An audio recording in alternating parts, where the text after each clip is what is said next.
Hello, and welcome to AcceliGOV. My name is Michael Lake, President, CEO, and founder of Leading Cities. We are a nonprofit organization headquartered in Boston, Massachusetts, but we work with communities, municipalities all over the world. And in that work, we identified some years ago that there was a real gap between innovators and the creations that they've come up with, the solutions to urban challenges, and the municipalities and the governments that need to be deploying those solutions. To bridge that gap, we created a program called AcceliCity. It has become the world's largest GovTech-focused accelerator program. Just to give you a sense, last year alone, we vetted over 650 solutions from 80 countries. Of those solutions, we are now offering 6 pilots of some of the top innovations that we found from around the world. You will now have an opportunity to hear from those solution providers. Get a sense of not only the solution they've created, but the pilot they're now offering you as part of our AcceliGOV program. AcceliGOV exists to connect these opportunities to pilot innovative solutions in your community. If you have any questions regarding the AcceliGOV process or the pilots or even the solution itself, please do not hesitate to reach out to us at AcceliGOV@leadingcities.org. That's AcceliGOV at leadingcities.org. But now, and more importantly, I want you to hear from this solution provider to inspire you as to why you should be applying before our February 29th deadline for their solution. Thank you very much for your time and attention, and I look forward to hearing from you with any further questions you might have. Yeah, thank you, Michael. It's a pleasure to be here and be a part of Leading Cities in your efforts around the world. Carbotura was established, and we actually did win a top 50 most innovative companies in the world twice out of 130 plus countries. And so we ended up going through a very extensive techno-economic due diligence. Now with our financial partners, we have $10 billion of funding commitments secured. And so now it's just a matter of finding the right locations globally to deploy. And so I look forward to sharing about Carbotura and our Genesis process and how we're rolling out and how that all works. And just in the United States, it's kind of a shocking number, but you've got about $42,000 per ton of input costs for every ton of garbage. And everybody around the world is talking about waste to energy, and you make about $11 worth of electricity for 1 ton of garbage. So with $42,000 per ton of input cost to make $11 in electricity, absolutely makes 0 sense whatsoever. It's a waste of time. It's a waste of money, but it's a waste of resources. So every minute in the United States, we're throwing away about $7 million worth of materials. So that needs to change. And what we're doing is we are basically breaking down waste at the atomic and molecular levels. So with our process, there's no need to separate your trash because we separate molecules. So I'll show you what the current life cycle of waste is. Is basically linear and extractive. And we're going to transition from a linear extractive model to a circular regenerative one. So you have raw materials, you have materials refinement, you have manufacturing, use, the end of use, and then you have recycling. Recycling often has upwards of 40% contamination rates. So last I checked, 60% success rate is a fail. And then you have everything else basically going into landfill, and that's the end of the economic value chain. What we're introducing is we're not in the waste management industry. We are in the waste regenesis industry, and waste to materials. And so what we do is we can take the contaminated recycling and any recycling for that matter, end of use materials and even landfills and do landfill mining and remediate landfills. The only thing that we don't take is essentially radioactive waste and live munitions. And so we just, need to break down, have a waste analysis on the intake so we know what to design for deployments. But what we do is we take those materials and we create closing the circularity gap. Every year, a global analysis is done, the circular gap report, and only 7% of the global economy is circular. So that tells us two things. One, as a civilization, we suck at it. But two, it's the biggest opportunity in the history of mankind to close that gap. Some background on us. In late 2022, Carbotura Zero Fill Services started introduction to the global waste industry. It's all proven and patented technologies, and as a service model that closes that circular supply chain gap. And we don't come from the waste management or recycling industry. Our technology is derived from the materials manufacturing industry. So we don't see ourselves as a waste management business. We're in the circularity and manufacturing industry, and waste is our feedstock.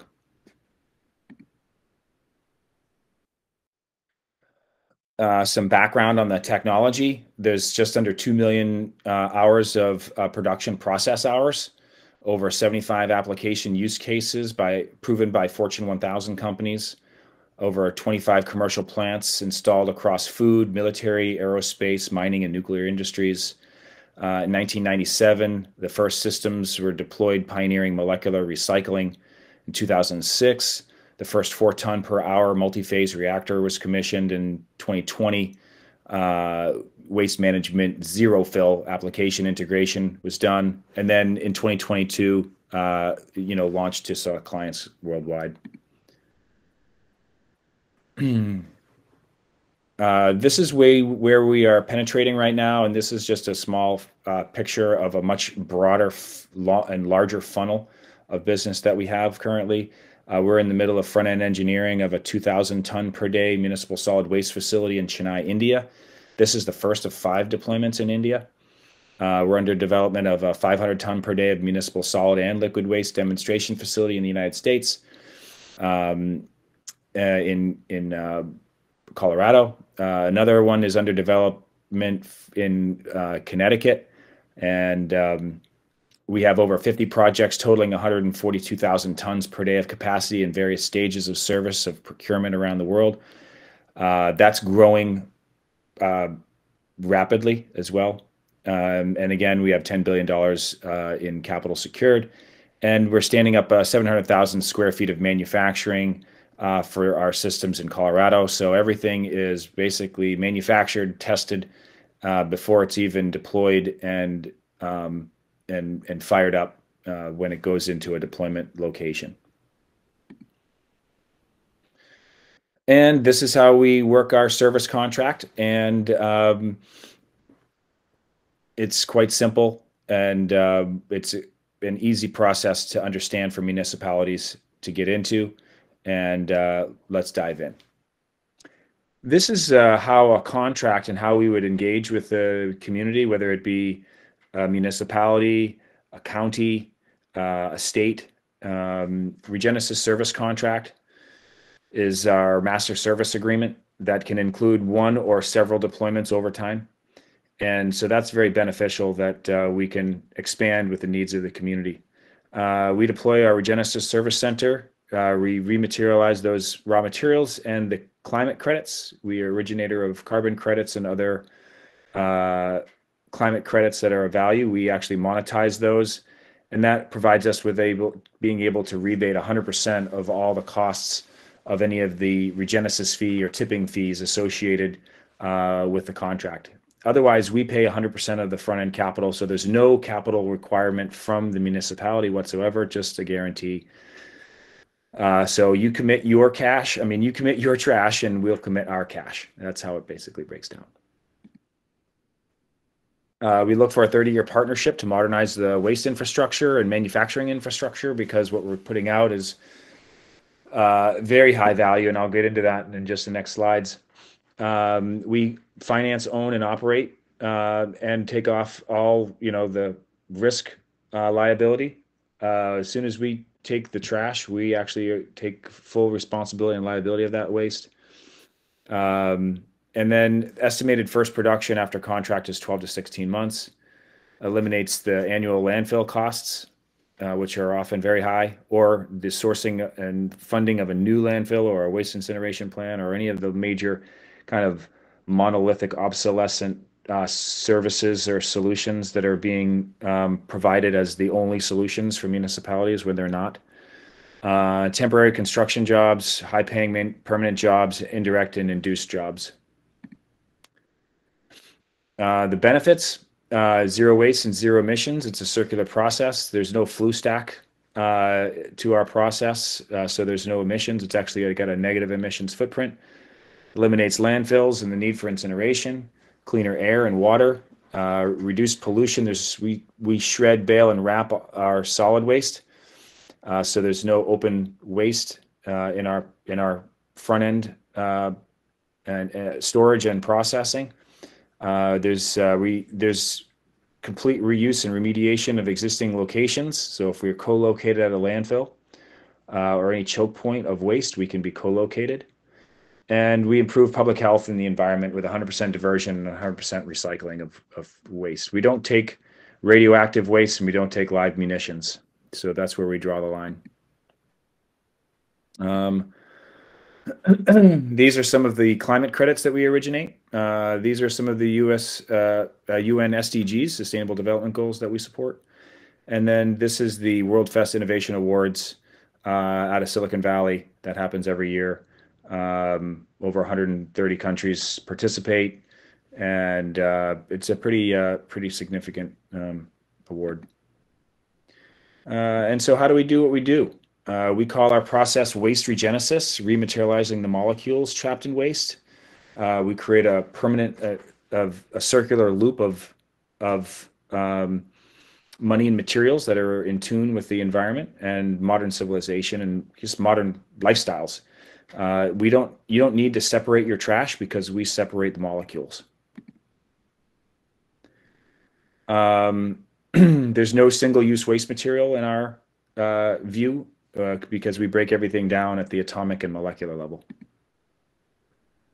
These are some of the feedstocks for our manufacturing: unsorted municipal solid waste, landfill leachate, municipal liquid waste, contaminated recycling, sewage and sewage plant sludge, incinerator ash, settling pond sludge, hazardous waste, and hundreds of more single stream inputs.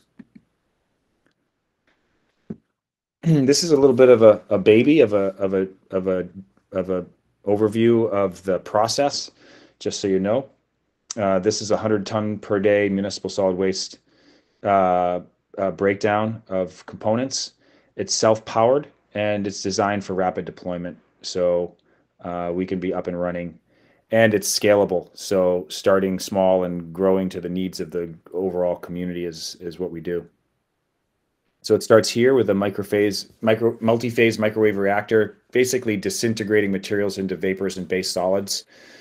These have been used all around the world for all kinds of applications. And a multi-phase generator driving up to 1 megawatt of direct microwave energy per reactor tuned to the resonant frequencies of the materials. And then we can get up to 16 discrete material streams.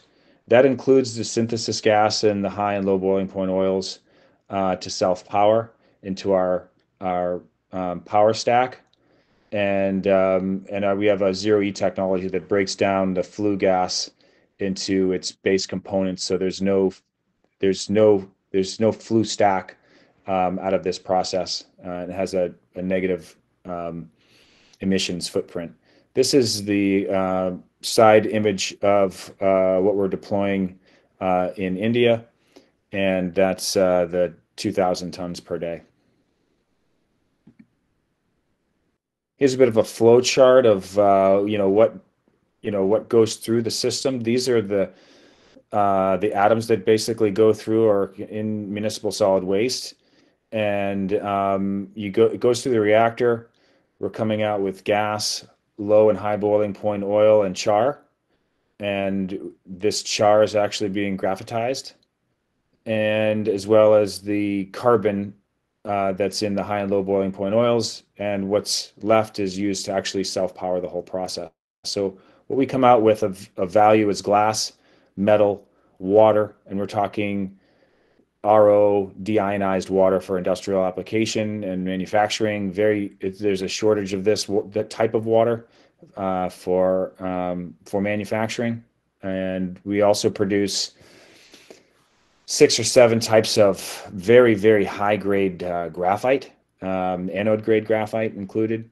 We also produce graphene and industrial gas. Our equipment is certified for 31% production of graphite. So for every ton of municipal solid waste makes about 620 pounds of graphite, give or take 30%, based on the carbon content of the feedstock. But as you can see, typical feedstock of municipal solid waste is about 81%. These are some of the renewable graphites that we manufacture. United States hasn't produced graphite since the 1950s. It's a critical mineral from the Department of Energy standpoint. You can't store electricity without graphite. And so we have a massive shortage.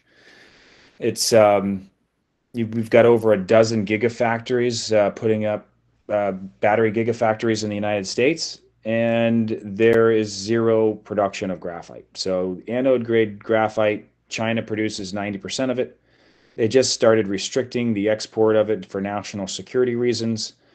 And so if it's a national security risk to China that produces 90% of it, what's the national security risk to the United States for producing none at all? And so we produce EcoGraph Pure for lithium-ion battery anodes, fuel cell bipolar plates, flexible applications for thermal interface materials and heat spreaders, EcoGraph Strong for aerospace structures, auto racing, and just other kind of sports equipment you see. Medical for implants, prosthetics, and medical devices. PFAS is another issue that is overwhelming everybody right now in the health and environmental space. Our process, because we're utilizing high temperatures and we're self-powered, we actually break down all the PFAS into their base elements. And so we remediate the PFAS risks, and it's in our water, it's in our food, it's in our blood. So there's no safe dose of PFAS. So we really have to pay way more attention and get way ahead of the problems that are compounding and growing. These are some just production systems out in the field for various applications over the years. These are some of the fabrications of the reactors. Graphitization reactor, our zero-E technology processing the flue gas. This is actually the graphite characterization that comes off. This is a little bit of a video that goes through some of the, I'll just skip through some of this so you see. This is the test reactor just showing the basic ratios of municipal solid waste and showing it just thrown together and mixed into into reactor, and then what comes out the other side, showing a 100% breakdown of those materials. And it's quite interesting because we can use a hammer or we can use a scalpel. In using a hammer, we break it all down into the graphite, and but in the high and low boiling point oils, it's almost like a crude oil. So there's over 1,000 molecules that we can break down out of that and provide that to the chemicals industry. And or break it down into graphite. We're really focusing on graphite because it's a critical mineral, and we're trying to keep people focused through a telescope on graphite rather than a kaleidoscope of the thousands of chemicals that can come through on the other side. But this is just an example of all the different recoverable molecules coming from the low or high boiling point oils. So very important. This is a reactor hall for 2,000 tons per day. This fits in a 96,000 square foot facility. This is just the reactor hall though. Think of almost a whole nother section for 5 to 15 days of storage of baled and wrapped materials, because this is to be operated 24/7, 365 with 99.99% uptime and no single point of failure. Since they're single reactors, if there's any maintenance on any one of them, that can be taken off, and then you're down 1/80th of a percent, rather than something needs replacing in a giant incineration place or somewhere that stops trash from being processed for days or weeks.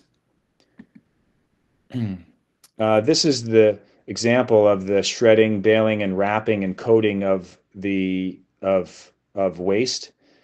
And so it immediately stops the methane and the stink from waste.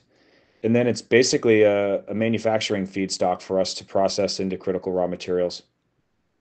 And so we can work with local material recovery facilities, recycling facilities, provide this as customer premise equipment, or we can just have it all come to us, and then we package it up on the front end of our facilities. The requirement from government, we need a blanket payment contract. We provide 100% of the capital, so we're talking, $100 million to over $1 billion in our deployment size. It just depends on the need of the community and where you want to start. Do you want to start at 500 tons a day? That's basically pilot size. Anything above that, then we customize it to the needs of the community, depending on whether you want to have a landfill remediated, or you have a landfill that's closing soon and you want to be able to keep it open longer. Well, we can take on all that. We can be co-located there and even remediate the landfill with excess capacity. Basically, you have the named municipalities to utilize the service and receive rebates and community funds. The community funds, after targeted profitability, this represents tens of millions of dollars, if not hundreds of millions of dollars, to the municipalities and local nonprofits to help with education, housing, universal basic income, whatever the needs of the community are. We're able to donate into those, and it's extremely beneficial to the stakeholders of the community. Communities can in turn name haulers and waste management companies to fall under the service contract. It's essentially a master service agreement, and you can have any number of additional deployments within it. This is an example of a deployment we're actually in the middle of right now in the Middle East. $1.5 billion. It's actually getting much bigger than that right now. And so that's a 5,000 ton per day initial capacity, 2,000 tons per day for daily use, 3,000 tons per day of stored municipal solid and liquid waste. We need about 50 to 100 acres of land required, but it can be distributed. We just know that we need some space because it's not just throw it in a hole or burn it. We have a lot of offtake materials, so we want to be near a rail or a highway and have storage for a lot of these critical raw materials that are going to be going out the other side. We'd like to have necessary permits issued and be located in any kind of special economic zone or whatever types of incentives the local municipality can provide for manufacturing and entry into their community. First available service is 12 to 16 months after contract is signed, as long as there's no local delays. It's a 30-year service contract and just requires a contract guarantee. Our steps to the process: a mutual NDA, an MOU or go right to a contract draft. How do we want to work together moving forward? Matching and integration with your processes. We don't want to compete with the infrastructure you already have. We just want to basically work together in creating a more circular economy for the community. The deployment of service scope and location or locations, and the documents required, a contract and a contract guarantee, deployment plan and the timeline, and then we execute contracts.